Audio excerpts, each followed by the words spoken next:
Magandang gabi mga kababayan, narito po ang result summary ngayong araw ng Martes, March 31. Pero bago ang lahat, paki-like at subscribe na po ang ating channel. Maraming salamat po. Para sa 2D Lotto, ang resulta sa 2 PM draw ay 18 at 13. Para naman sa 5 PM draw, 22 at 4.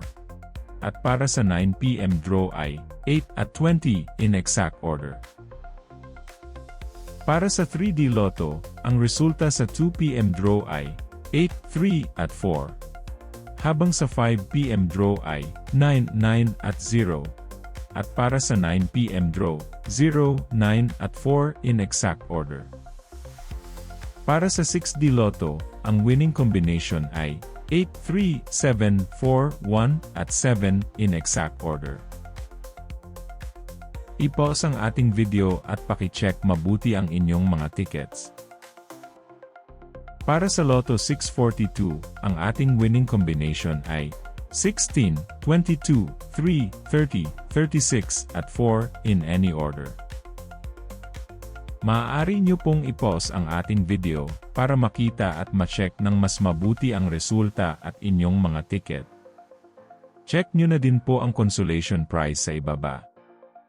Para sa Super Lotto 649, ang ating winning combination ay 22, 42, 18, 28, 8 at 17 in any order. Muli, maaari nyo pong i-pause ang ating video para sa pag-check ng inyong mga ticket at panalo. At para sa Ultra Lotto 658, ang ating winning combination ay 36, 7, 29, 26, 58 at 9 in any order.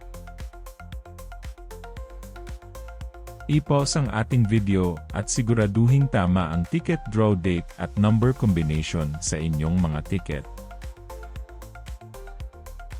Narito po ang draw schedule at jackpot estimate para bukas. Congratulations po sa lahat ng nanalo. Kita-kita po ulit tayo bukas.